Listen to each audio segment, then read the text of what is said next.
226페이지부터 읽어 나가겠습니다. 조용래와 불교, 불교와의 만남. 중학교 시절에 조용래는 처음으로 불법을 접한다. 당시의 서울은 아직도 농경사회의 모습이 역연했다.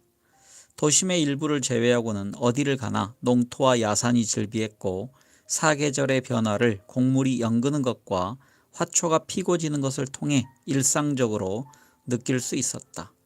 산 언저리에 자리 잡은 영래의 집 담 너머가 바로 사찰이었다.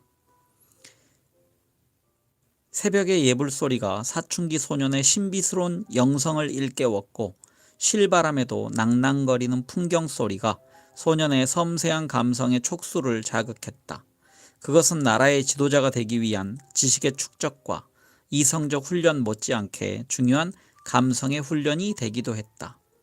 사찰에 채색된 총천연색 탱화가 소년이 밤낮 없이 꾸는 꿈에 선도를 더해 주었다. 해가 긴 날에 방과 후나 주말에는 아예 절에서 살다시피 했다. 단 2칸의 방에 친척을 포함하여 12식구가 숙식을 나누던 영래의 옹색한 집은 구성원 그 누구에게도 사색의 시간과 명상의 공간을 허용하지 않았다. 사춘기 소년의 꿈과 열정은 물리적 경계를 모른다. 자연스럽게 산과 들을 자신의 정원이자 서재로 삼았다. 이렇듯 사찰은 영래의 마음의 고향이었다. 성인이 되어서도 뭔가 쫓기는 일, 불안한 일이 있으면 을에 그는 절간을 찾았고 산사에서 며칠을 보낸 후에 어김없이 평정을 얻었다. 그러고는 떠나는 순간부터 뒤돌아보며 다시 그리워했다. 그리다 못해 나중에는 숫제 가슴에 지니고 다녔다. 고향은 떠나고 이따금씩 찾고 하는 것이 아니라 언제나 가슴에 지니고 다니는 것이라는 말이 있다. 영래의 사찰 사랑은 이런 유의 것이었다. 영래와 함께 보낸 길지 않은 결혼생활 동안 옥경은 국내 유명 사찰은 거의 순례하다시피 했다. 아이들을 앞세운 가족 나들이의 행선지는 을의 산이요 절이었다.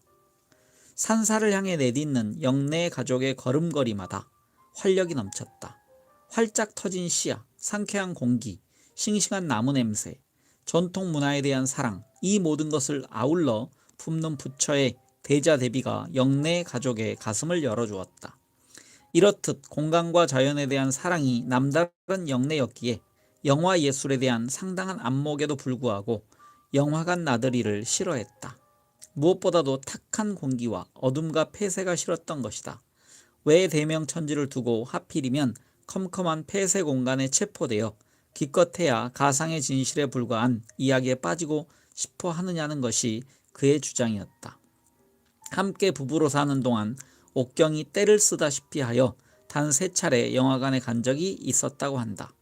끌려간 남편은 그중 2번은 그저 영화가 끝나기를 기다리며 참아주었거나 아니면 눈을 감고 잤을 거라는 게 옥경의 회고다.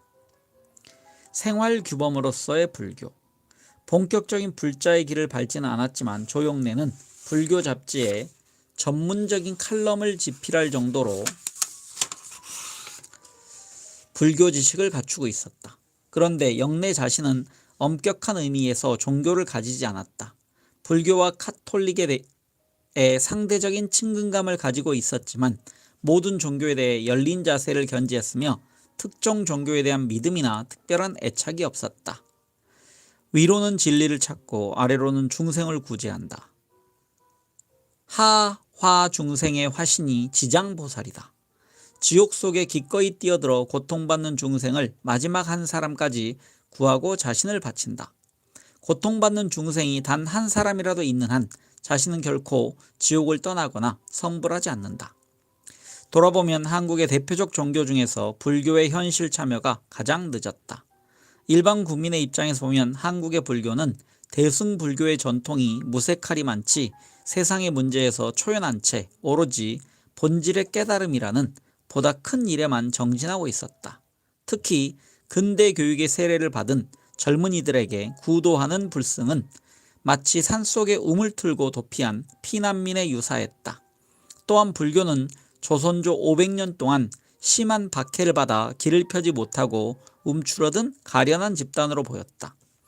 일제강점기의 불교는 민족 진영의 독립운동뿐만 아니라 사회주의 진영에도 가담하여 이 민족의 지배에 맞선 항쟁에 깊이 참여했다. 해방 직후에는 일제잔재의 청산을 위한 자정운동을 전개하는가 하면 김구의 남북협상단에도 참여하여 38선을 넘기도 했다. 그러나 자유당 시절 이미 비구 대처파동으로 큰 상처를 입었고 기독교의 절대적인 영향 아래 있었던 초대 이승만의 불교적 전통에 대한 몰이해 또한 불교의 쇠퇴를 가속시켰다. 미군정 이래 이 땅에 자리 잡기 시작한 근대적 교육제도가 서구적 가치와 제도를 이식하는 데 중심을 둔 만큼 기독교는 근대성의 상징으로 인식되기도 했다. 그렇게 해서 기독교는 종교의 차원을 넘어 새로운 선진문화 그 자체로 자연스럽게 수용되었다.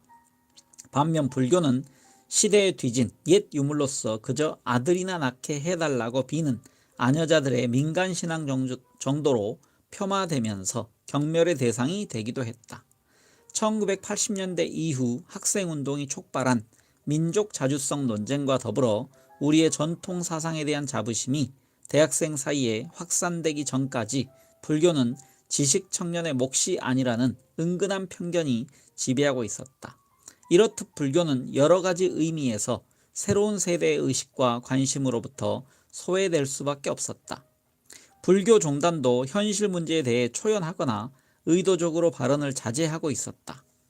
그러나 전면 침묵으로 일관하던 불교계에도 1970년대 중반에 작은 불씨가 일기 시작했다.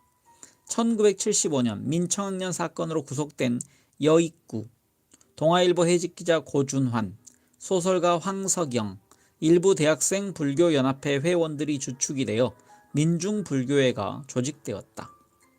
그러나 불교계 내부의 호응이 적었고 공안당국은 이를 제2의 민청학년 사건으로 조작하려고 여익구, 전재성, 최연 등을 구속했다. 탄허 스님은 승적을 박탈당할 위기에 처하기도 했다. 1980년 10월 27일 전두환 정권은 불교계 정화를 명분으로 내세우고 대대적인 불교 탄압에 나선다. 그 결과 총무원장 송월주 스님이 사퇴하고 18명의 승려가 구속되고 30명이 승적을 박탈당하는 범란이 발생한다. 이 사건은 대학생 불교연합회 전남 지부장 김동수가 광주 민주화 항쟁 중에 사망한 일과 함께 불교계가 민주화운동에 뛰어드는 촉매제가 되었다. 그리하여 1981년 가을부터는 하화 중생의 구체적인 방안을 위해 열애사 운동이 전개된다. 성문, 도년 등의 승려들이 주요 지도자로 등장한다. 1982년 1월 18일 사상 처음으로 일군의 학생들이 공안당국에 의해 불교 사회주의자로 몰려 구속되는 사건이 벌어진다. 동국대학교 인더철학과 학생들을 비롯해 20여 명의 대학생들이 겨울방학을 이용하여 전남 무안에서 대학생 불교연합회 수련대회를 열었다. 그 자리에서 불자 학생들은 불교 종단의 부패와 분열상을 신랄하게 성토했고 이어서 불의의 세상과 민중의 고통을 외면하는 종단의 방관자적 자세를 강도 높게 비판했다. 학생들의 모임에 신경을 곤두세우고 있던 공안당국은 이들을 불교 사회주의자로 분류하여 구속한 것이다. 이 사건은 더 이상 확대되지 않고 마무리되었지만 불교의 현실 참여는 여전히 불교계의 중대한 이월부채로 남아있었다. 1985년 5월 4일 우여곡절 끝에 마침내 민중불교연합회가 탄생한다. 월운, 고은, 용태영, 김지아, 김승균, 장기표, 여익구, 성승표, 백영기, 현기, 성현, 지선 등이 주도적인 역할을 담당했다. 1987년 봄 박종철이 죽은 지 49일째 되는 날을 맞아 한국 사회운동 사상 최초로 불교의 천도의식인 49제가 국민적 의식으로 치러진다. 그리고 민주헌법쟁취불교운동본부가 결성되어 민주화운동의 전면에 나선다. 이를 통해 불교계는 6월 민주화 투쟁에 중요한 역할을 담당한다. 영내는 종교인이 응당 담당해야 할 시대적 소임에 대해서 지극히 민감했다. 김지아가 카톨릭 입교를 주저하자 설득에 나설 정도로 종교 그 자체보다는 종교를 통한 구세운동에 관심을 쏟았다. 1986년 말에 한 불교 잡지에 쓴 영내의 글에서 그가 불교 종단에 기대하는 것이 무엇인지 명확하게 알 수 있다. 근 30년이 가까워지도록 내 마음에서부터 불경을 멀리한 일은 거의 없다. 그러나 언제부턴가 나는 법회에 참석하거나 절을 찾는 일이 드물어졌다. 왜 그런가? 현실의 제도로서의 한국 불교에 대한 실망 때문이었다고 하는 것이 정직한 고백이 될 것이다. 중생이 병들었으므로 내가 병들었노라 라는 유마힐 거사의 그리운 사자우를 오늘 어디 가서 들을 수 있는가? 하루 일하지 않으면 하루 먹지 말라의 서리빨 같은 백장청규를 지금 어느 곳에서 찾아볼 수 있는가? 그러던 나에게 해인사에서 열린 전국 승려대회 소식은 끊어진 우리나라 대승불교 법맥이 일거에 희생하는 것을 보는 듯한 환희심을 불러일으킨다. 민중불교이건 중생불교이건 이름이 아무래도 좋다. 문제는 묻 생명의 삶의 고통을 결코 외면하지 않는 불교. 이 땅의 현실의 병폐를 치유하기 위하여 혼신의 노력을 기울이는 불교. 번뇌를 떠나지 않고 바로 그 한가운데에서 번뇌의 불길에 타지 않는 사랑을 체현하는 그와 같은 본래 면목의 대승불교를 우리가 과연 확립할 수 있을 것인가에 달려있다. 승려들 가운데 조용래가 교류하던 이들은 대체로 본격적인 선승들보다 중생의 제도라는 세상 일에 관심과 노력을 기울인 분들이다. 명진, 청화, 성문, 현기, 원각, 주영 이들은 1988년에 영내가 초안한 시국선언문의 서명자로 끌어들인 승려들이다. 이들 중 명진은 1986년에 불교 관련 집회 주동자로 구속된 일이 있다. 불교 승려로는 최초로 구속된 사건이었다. 혈기왕성한 청년 승려 명진은 강한 투쟁적 면모를 보이면서 집회 및 시위에 관한 법률에 허구를 다투고 싶어 했다. 변론을 담당한 조영래가 오히려 스님에 가깝게 처신했다. 영래는 명진에게 행동을 통해 부처의 가르침을 세상에 전하는 승려로서 자신의 주장을 절제된 자세로 전하라고 주문한다. 스님은 스님답게 재판에 임하라. 비록 세속의 법정에 섰지만 승려는 세속법의 논리로 자신을 변호할 것이 아니라 성직자답게 의연한 자세와 범접하기 어려운 기상으로 맞서야만 눈앞의 재판이 아니라 보다 큰 재판에서 승리한다고 역설했다. 세상을 향해 부처의 말씀을 펴는 일이 불승의 도리라는 것이 의뢰인에게 주는 변호인의 충고였던 것이다. 영래가 마치 공자 앞에서 문자 쓰듯 승려인 명진에게 인용한 게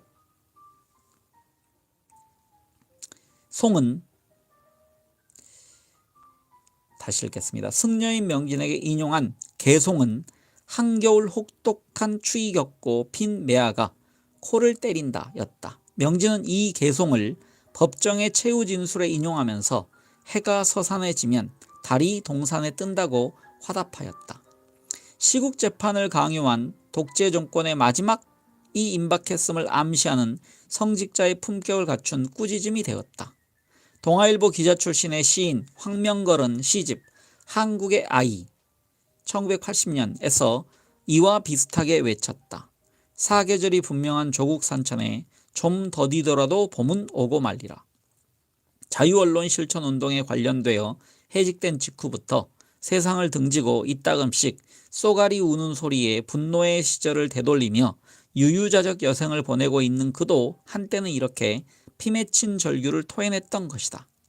승려의 개송이나 시인의 절규대로 마침내 봄이 왔고 새벽에 동이 텄다. 불교에 대한 영래의 태도는 사바세계와 개인적 수양의 통합을 지향했으며 종교보다는 생활규범으로서의 불교를 신봉했다는 것이 주변 인물들의 평가다. 언젠가 수배 중의 조용래가 같은 처지에 몰린 친구와 함께 강원도 산사의 작은 암자에 머물 때의 이야기다. 마침 주지스님이 출타 중이었는데 아랫마을의 여신도가 불공을 드리러 찾아왔다. 스님이 없으니 난감하기 짝이 없는 일이었다. 그렇다고 땀을 뻘뻘 흘리면서 산을 올라온 순박한 시골 아낙네를 그냥 되돌려 보내자니 그 또한 도리가 아닌 것 같았다. 두 말 않고 영내는 가사를 입고 목탁을 들고 나섰다. 그러고는 반야심경을 끝까지 봉송하면서 불공을 마쳤다. 처음에는 긴가민가 하던 아낙네도 독경을 마칠 무렵에는 아주 만족하여 목청 좋은 청년거사를 극찬하면서 산을 내려갔다고 한다. 불목하니 주제에 감히 승려 행세를 하다니. 친구가 농담 반 진담 반 질책을 하자 영내는 모든 중생이 부처와 한 몸이다. 부처님부터 개미와 같은 미물에 이르기까지 모든 생명체에는 불성이 있다. 그러니 내가 곧 부처나 마찬가지 아닌가 하면서 씩 웃어넘겼다는 것이다. 법불회와 척사회. 비록 불교가 한국 사회의 민주화 과정에 기여한 바가 미미하다고 할지라도 적어도 서울법대의 학생운동사에는 특별한 기여를 하였고 이 점은 특기할 만하다. 서울법대와 조용래 학생운동에는 불교 사상과 문화의 영향이 강하게 배어 있다. 서울법대 불교 학생회 가로열고 법불회의 선배로 초기에 조용래를 이끈 김규칠의 증언을 들어보자. 마상고를 졸업하고 삼수 끝에 1963년 서울법대에 입학한 그는 나이 들고 다소나마 세상 경험을 갖춘 재생 이상의 학생들을 중심으로 나라를 걱정하는 모임을 결성한다. 강신욱, 이협, 서광옥, 성경섭, 법명 휴암, 작고, 이진두, 법명 원기, 권경술, 최태병, 김명, 이계천, 김서구, 서종환 등이 창단 멤버로 참여한 척사회가 바로 그것이다. 개척자 선비, 요즘 말로 고치자면 시대를 이끄는 지성인 모임, Pioneer Intellectuals 정도의 뜻이 된다. 도산 안창호의 흥사단 운동을 모범적인 선례로 삼고 무실역행을 모토로 내걸었다. 망우리 도산묘소에서 창단식을 갖고 손가락을 베어 피해 선서를 나누기도 했다. 다음은 당사 중 한 사람이었던 서종환의 일기장 구절이다. 인생에서 가장 고귀한 것은 무엇인가? 우리가 살고 있는 동안 가장 보배로운 것이 무엇인가? 그것은 생명이로되 생명보다 더 고귀한 것은 생명을 바치는 일이다. 무엇을 위해 생명을 바칠 것인가? 서종환 나의 대학생활 383쪽. 이러한 발상을 실천에 옮기기까지는 그 시절 법대의 철학 담당 강사로 출강하던 안병욱 교수의 영향이 컸다. 안병욱 교수는 여러 해 동안 신입생을 상대로 철학 개론을 가르쳤는데 소크라테스, 간디, 안창호, 함석헌의 생애에 대해 집중적으로 강의하면서 학생들의 시대적 사명감을 고취시켰다. 척사회는 1965년 학생회장 선거에서 회장 장명봉, 부회장 서종환 팀을 후보로 내세워 당선시킴으로써 6.3 사태의 배후 세력으로 영향력을 발휘했다.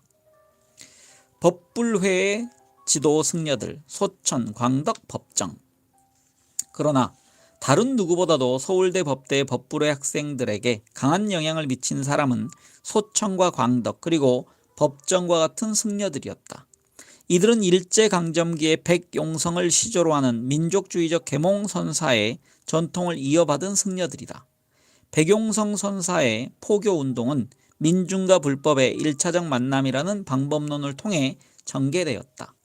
1919년 김희독립선언문에 기명된 민족대표 33인 중 한 사람이었던 그는 탑골공원의 거사 직후에 치안유지법 위반으로 체포되어 서대문 형무소에서 복무한다.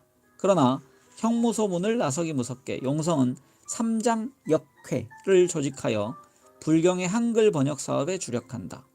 용성은 1921년 서울 봉익동에 대각사를 창건하고 본격적인 포교에 나서는데 새로운 포교 방법을 고안해낸다.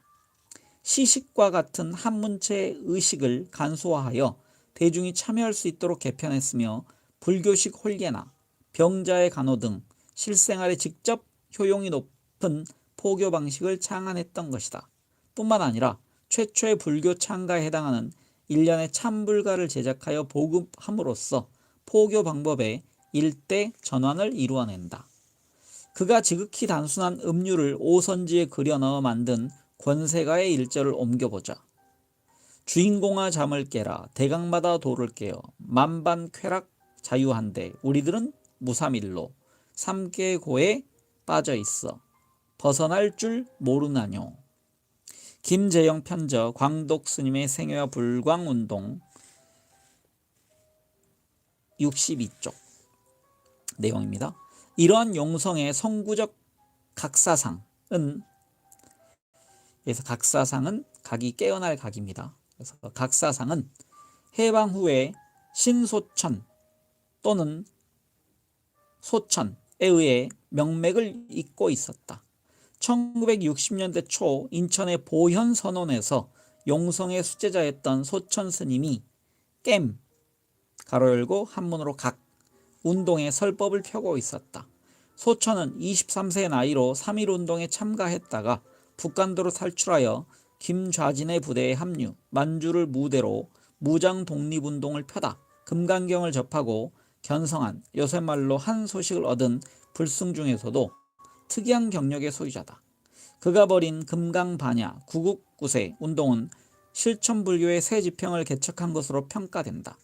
소천은 1952년 56세 늦은 나이에 동산선사를 은사로 하여 범어사에서 출가한 늦가기 승려였다. 1956년 소천이 주지로 있던 서울 대각사에 대각회가 창립된다. 총재 청담스님, 명예총재의 성철스님이 위촉되고 초대회장의 광덕스님이 지명된다. 부회장의 황산덕 교수의 부인인 황대법성 보살이 임명된 것도 우연만 아니다. 서울대 법부의 학생들은 소천 스님을 초청하여 금강경 강론에 탐닉한다. 척사회의 지원으로 학생의 부회장에 당선된 서종안의 회고를 옮긴다. 법불의 주체의 신소천 스님의 활공원론 강연에 참석한 인연이 나로 하여금 삭발하게 하는 계기가 되었다. 삭발하고 신소천 스님을 인천으로 찾아뵙고 민족의 분열, 사회의 빈곤, 자아의 구제에 관한 말씀과 젊은이의 길, 인생의 길, 국의 길에 대한 심오한 불가의 사상을 경청하고 여행의 길에 들었다. 인천, 논산, 강경, 대전, 청주 등지를 여행하면서 자신도 구하고 민족도 구하고 세계도 구할 수 있는 길은 오직 자기 자신에게 있다는 소천 스님의 말씀을 되새기면서 상경했다. 이러한 삭발의 인연은 1965년 법대학생의 선거로 이어지게 되었다. 서종환 나의 대학생활 384쪽. 소천의 각 운동은 애제자 광덕에 의해 반야심경 강론으로 발전 승계된다. 광덕은 소천의 제자로서 사회개혁을 불교의 중요한 소임의 하나로 여기고 있었다. 광덕의 화엄경 강론 또한 법대생들에게 깊은 감명을 주었다.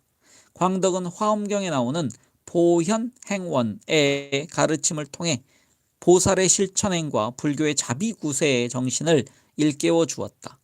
그는 불교의 연기적 세계관을 강조했는데 개인이 홀로 존재하는 것이 아니라 언제나 타인과 서로 돕고 의존하는 상이상생의 관계 속에 존재한다는 것을 강론했다. 도대체 법이란 무엇인가? 부처님의 가르침이 그 자체의 본성을 간직하여 일정한 사물의 이해를 낳게 하는 근거가 되는 것이라고 그는 말한다.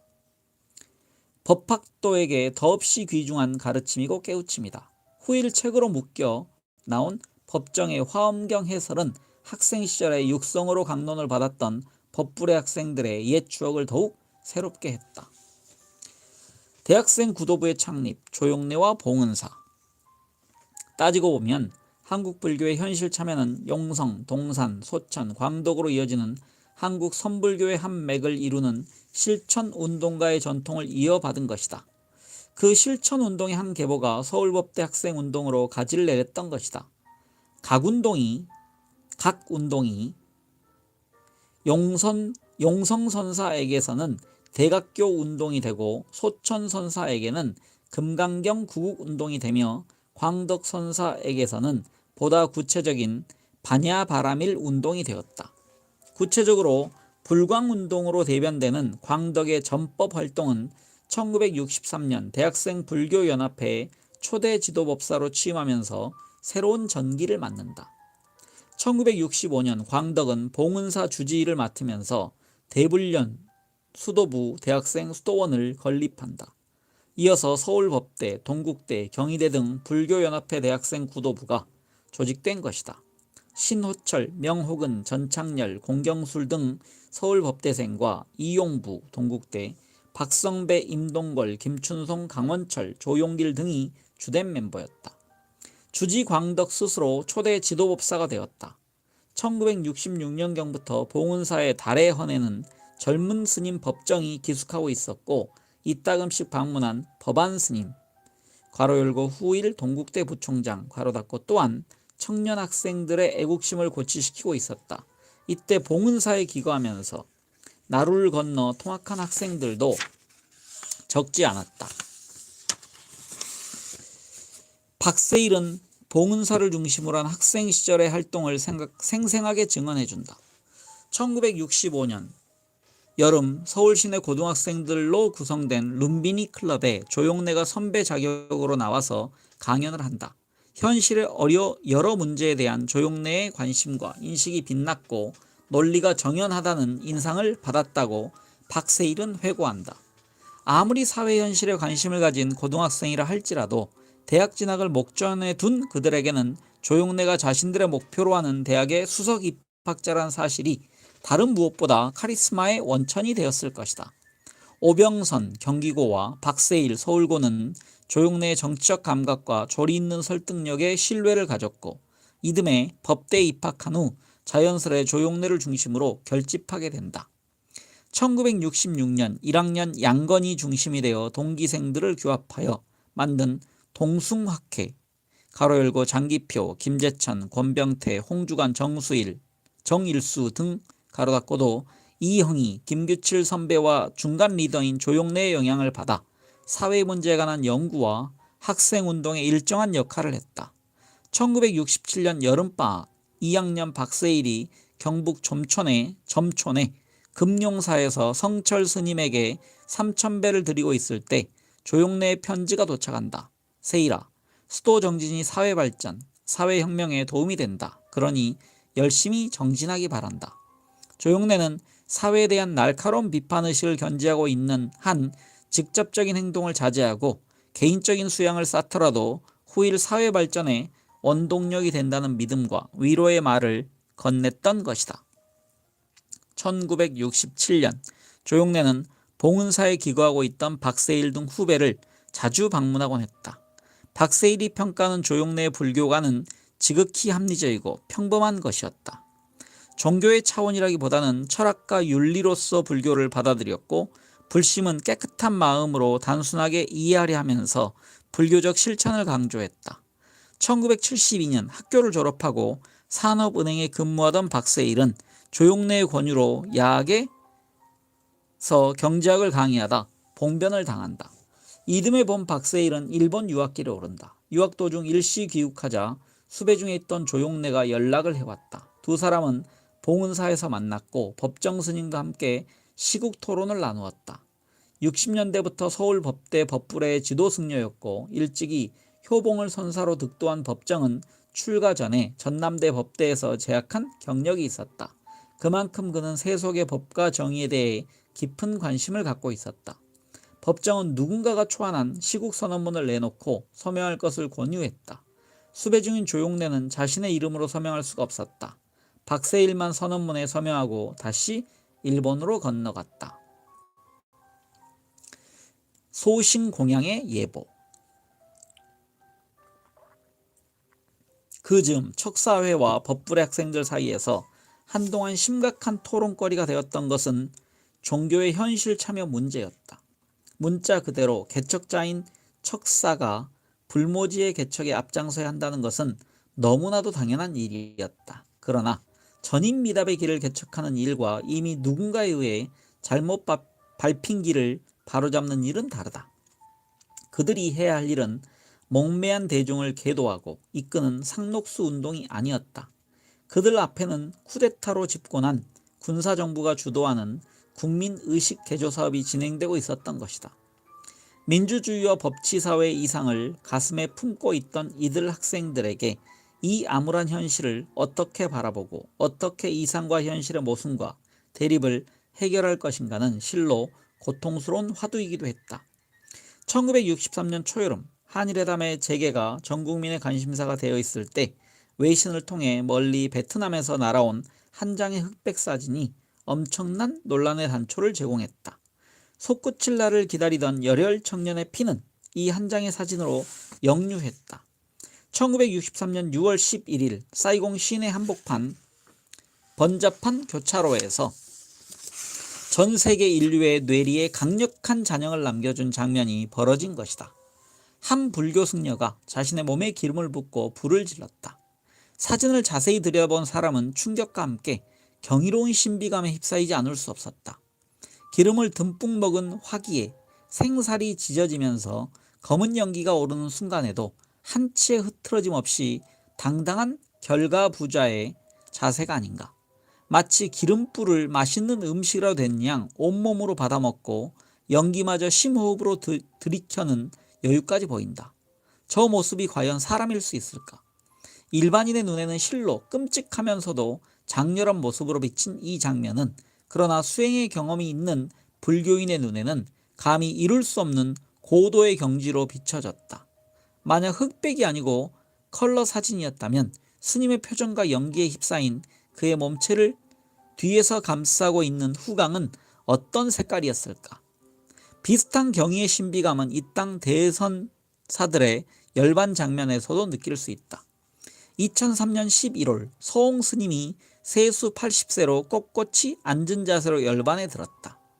실로 범인은 감히 꿈도 꿀 수 없는 고도의 수련이 결정적인 순간에 의연한 자세로 나타난 것이리라. 어쨌든 베트남 승려의 분신 장면은 마치 등신불의 탄생을 목도하는 환각이 들 정도였다. 도대체 어떤 절박한 사연이 있기에 늘 세상을 길게 봐야 한다고 설법하는 승려가 저토록 화급하게 목숨을 불태운단 말인가. 당시 한국의 학생들로서는 지극히 미묘한 국제정서와 베트남의 복잡한 정황을 알 리가 없었다. 다만 한 승려가 나라를 구하려는 비장한 사명감으로 분신자살을 감행했다는 사실에 깊은 감명을 받았을 뿐이다. 이 땅의 학생들은 불과 몇 년 전인 1960년 4월 총탄에 맞서 부패한 정권을 물리쳤다는 자부심에 충만해 있었지만 종교인이 목숨을 걸고 저항에 나선 일은 본 바가 없었다. 호국 불교의 전통이 깊은 나라이기에 학생들은 자라면서 외적을 상대로 나라를 구하기 위해 칼을 든 불승들의 이야기를 적잖이 읽고 들었다. 그러나 도탄에 빠진 제나라를 구하기 위해 육신을 불살랐다는 이야기는 들어보지 못했다. 개인적 구도와 다수 중생의 제도라는 추상적인 덕목 사이에서 갈등하고 있던 한국의 많은 불자들에게 베트남 승려의 소신공양은 한국 청년의 의식을 깨우치는 먼 나라의 북소리처럼 들리기도 했다. 등신불과 소신공양.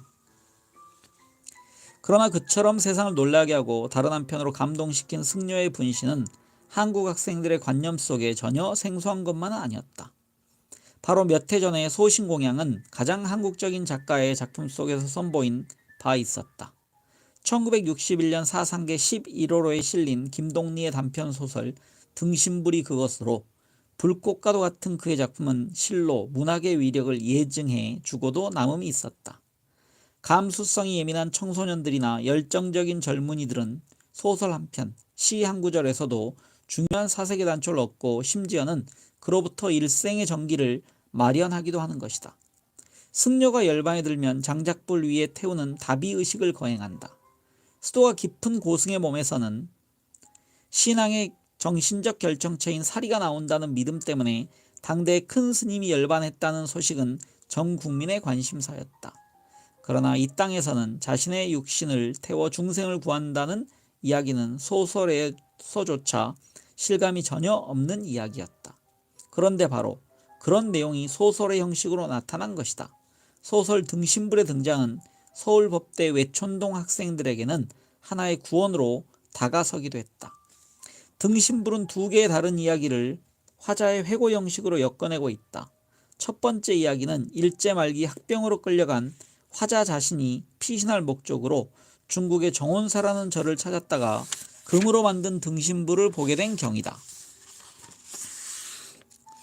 두 번째 이야기는 화자가 수도 정진하는 가운데 등신불의 유래를 추적하여 알게 된 만적이라는 청년이 소신공양을 통해 성부를 이루는 과정이다. 그런데 두 이야기는 서로 감싸고 있어 두 이야기의 주인공이 다른 시대와 공간에 살고 있으면서도 어떻게 이어지는지, 특히 시대적으로 앞선 이야기의 주인공이 후세 화자에게 어떤 영향을 미쳤는지 잘 형상화하고 있다. 일제 말기에 학병에 동원된 반도 청년의 절체절명의 고뇌와 행동은 장준하, 김준엽, 신상초 등 지식인의 신화적 탈출기를 통해 학생들의 머릿속에 웅장한 서사시 하나로 각인되어 있었다. 그러던 차에 김동리에 의해 창조된 새로운 유형의 학병 탈출기는 또 다른 차원의 강한 감동을 가져다 주었다. 소설에서 만적은 한 달 동안 온몸에 들기름을 붓고 불이 담긴 향로를 자신의 머리에 얹게 하는데 그 과정에서 만적의 육신은 불에 타 화석이 되어간다.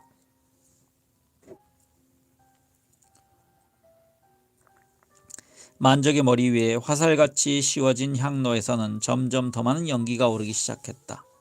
이미 오랜 동안의 정진으로 말미암아 거의 화석이 되어가고 있는 만적의 육신이지만 불기운이 그의 숨골, 정수리를 뚫었을 때는 저절로 몸이 움찔해졌다. 그리하여 그때부터 눈에 보이지 않게 그의 고개와 등가슴이 조금씩 앞으로 숙여져 갔고 들기름에 절은 만적의 육신이 연기로 화하여 나가는 시간은 길었다. 그러나 그 앞에 선 500의 대중, 승려들은 아무도 쉬지 않고 아미타불을 불렀다. 신시 말에 갑자기 비가 쏟아졌다. 그러나 웬일인지 단 위에는 비가 내리지 않았다. 만적의 머리 위로는 더 많은 연기가 오르기 시작했다. 연부를 올리던 중들과 그 뒤에서 구경하던 신도들이 신기한 일이라고 눈이 휘둥그레져서 만적을 바라보았을 때 그의 머리 뒤에는 보름달 같은 원강이 씌워져 있었다.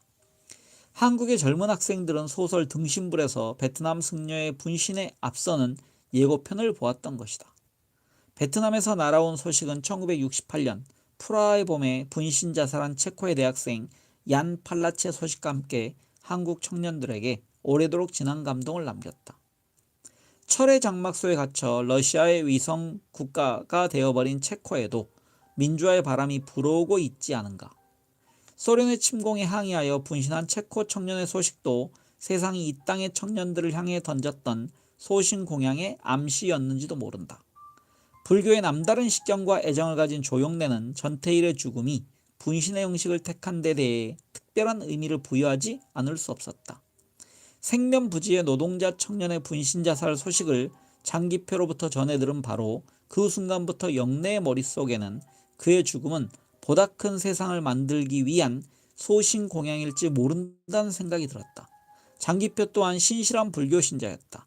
한때 장기표는 부산의 태종암에서 도성스님이 상좌가 되어 열심히 불도에 정진하기도 했다. 내 죽음을 헛되이 하지 말라. 두 사람 모두에게 전태일의 유언은 고된 삶을 살았던 한 노동자의 좌절의 변이 아니라 새로운 시대의 도래를 기원하면서 주문하는 소신공양의 법문일지도 모른다는 생각이까지 들었을 것이다. 후일 영래는 기회가 닿는 대로 불교의 역사를 더듬으며 분신의 미학을 탐구하곤 했다. 그러나 전태일의 뒤를 따라 자신의 몸에 기름을 붓는 청년들이 줄을 잇자 몹시도 당혹스러워했다. 그는 투쟁의 방법으로서 분신 자살이 주는 극적 효과를 인정하면서도 어떻게 삶과 죽음의 문제를 그토록 쉽게 열정에 맡겨버릴 수 있는지 청년들의 조급함을 안타까워했다.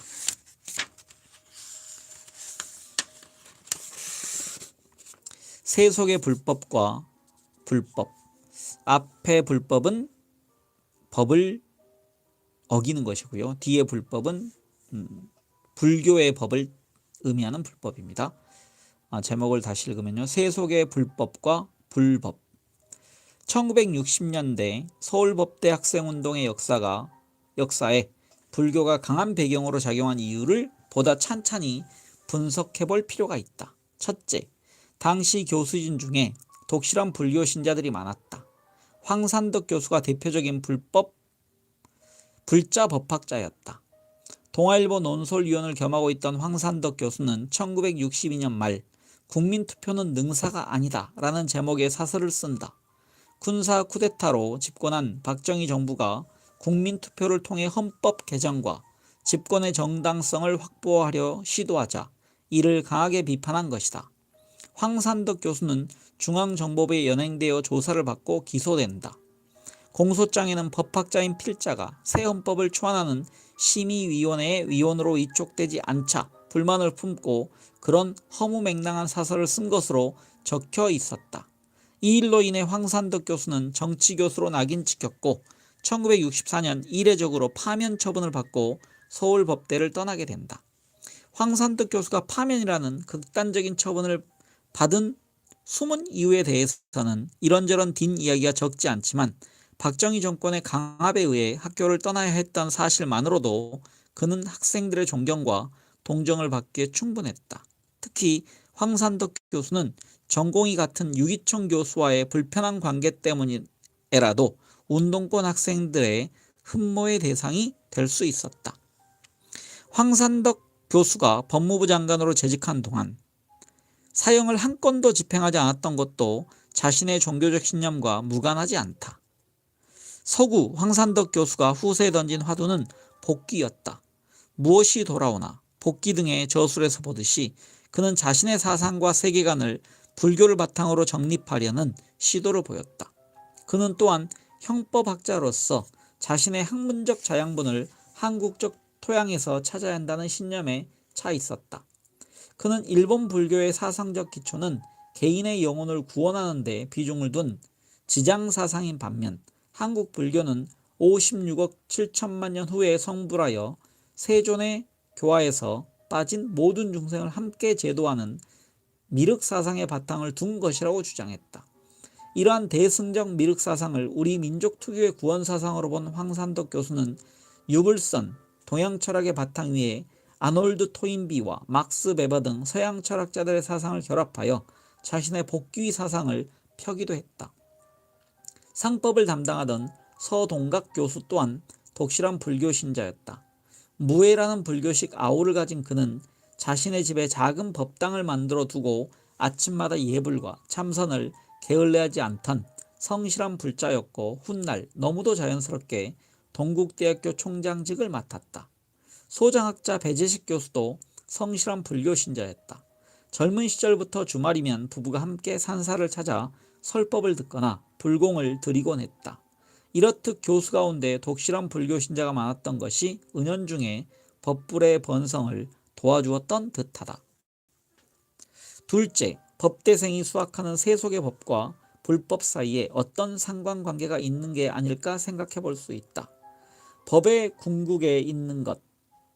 경성제국대학 시절 법철학 담당 교수 오다카 도모오의 이 저술은 특히 경성제국대학 출신 교수들에 의해 자주 인용되었다. 1960년대 서울법대 교수들 중에서 경성제국대학 출신이 절반가량 되었고 이들은 오다카 교수를 지극히 추앙했다. 이들은 오다카 교수가 1956년 동경에서 급사한 후에도 오랫동안 그에 대한 추모의 염을 가슴에 안고 살았다. 평소 술을 즐기던 황산덕 교수도 스승의 기일만은 철저하게 금주함으로써 스승에 대한 예를 잊지 않았다고 한다. 셋째, 많은 학생들이 사찰을 친숙하게 느꼈던 점을 들 수 있겠다. 법대생들은 대개 사찰과 인연이 깊은데 사찰의 숙식을 의탁하면서 지낸 학생들은 자연스럽게 불교의 교리와 문화에 대한 이해를 깊게 할 수 있었을 것이다.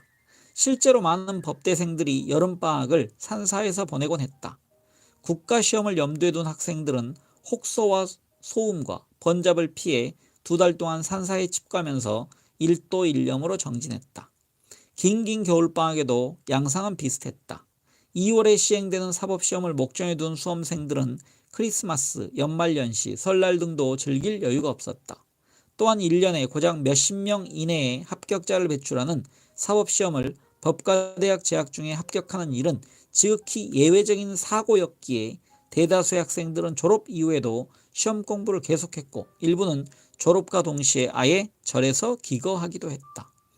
그렇게 해서 전국 방방곡곡의 사찰과 암자는 고시를 준비하는 수험생으로 붐볐다. 사찰에서도 열심히 공부에 정진하는 이들을 적극적으로 수용했다. 수험생들이 가히 일상적 경전으로 숭배하다시피 하는 육법전서에 대해 승려들 또한 불경에 못지않은 경의를 표하기도 했다. 입신양명이라는 고시생들의 세속적 인생 목표는 법과 정의에 기여한다는 보다 거대한 사명감 아래 가려졌다. 한편 조선조 시절 권력의 모진 박해를 받았던 사찰의 역사가 승려들로 하여금 세속 권력에 대한 경계심과 함께 보호막에 대한 기대를 가중시킨 측면도 있을 것이다. 비록 종교의 자유를 헌법이 보장하고 있긴 해도 수백 년에 걸쳐 집적된 피해의식을 상속받은 사찰은 그러한 피해의식 때문이라도 세속의 권력자가 될지도 모르고 이들 고시생들에 대해 각별히 우호적인 태도를 취한 것인지도 모른다. 그런데 소수의 학생들은 산사에 집거하면서 목전에 닥친 시험을 위한 세속의 법보다는 보다 본질적인 법에 더 큰 관심을 보이기도 했다. 판검사들 중에 불경과 한문에 상당한 조예를 보이는 사람들이 덜어 있는 것도 수험생 시절에 이러한 외도 내지는 여유와 무관하지 않을 것이다. 미완의 숙제, 불교 사회 사상의 정립. 이렇듯 1960년대 서울법대 학생운동사에 불교가 미친 영향은 무시할 수 없다. 단순한 신앙과 수도의 차원을 넘어 이상적인 공동체 건설에 불교와 불자들이 어떤 역할을 담당할 것인가 하는 보다 큰 화두를 붙들고 고심한 청년들도 적지 않았다. 그러나 이들 불자 생도들도 여느 학생들과 마찬가지로 졸업 후에는 각계각층의 삶의 터전으로 진출하였다. 사회인이 된 이들에게 불교는 개인적 신앙과 수도 그리고 이웃과 공동체에 대한 선행의 전범이었을 뿐 공동체의 원리를 심도 있게 파고드는 사상적 기초가 되지는 못했다.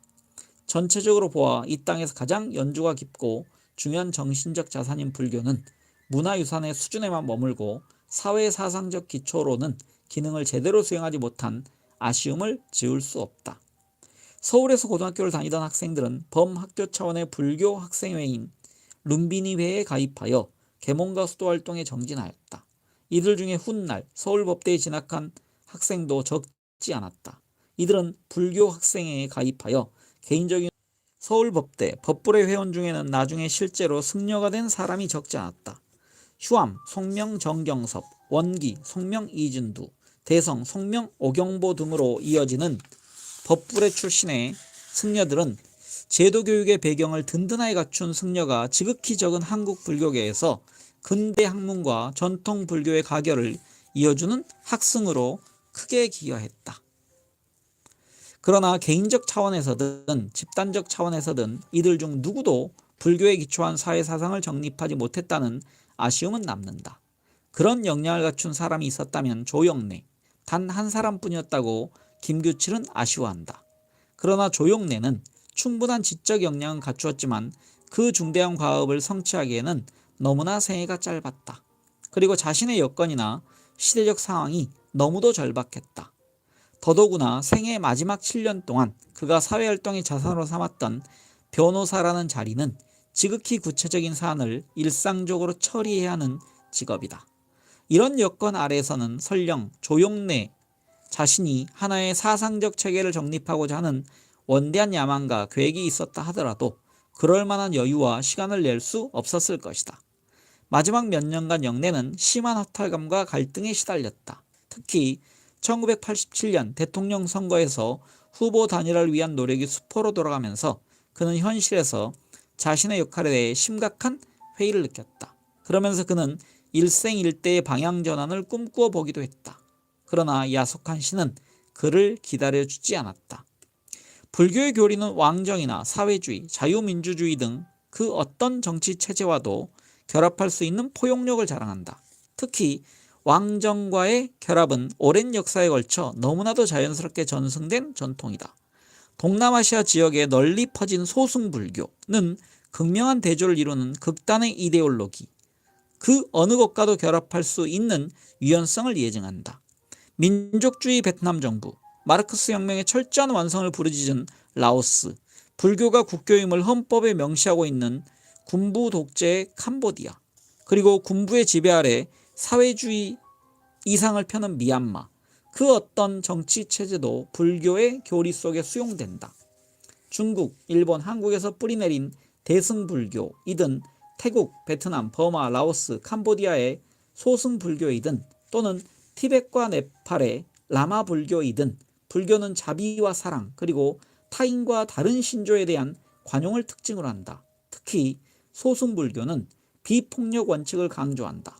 인도 근대 불교의 선구자인 빔라오 람지 암베르카르 다시 읽겠습니다.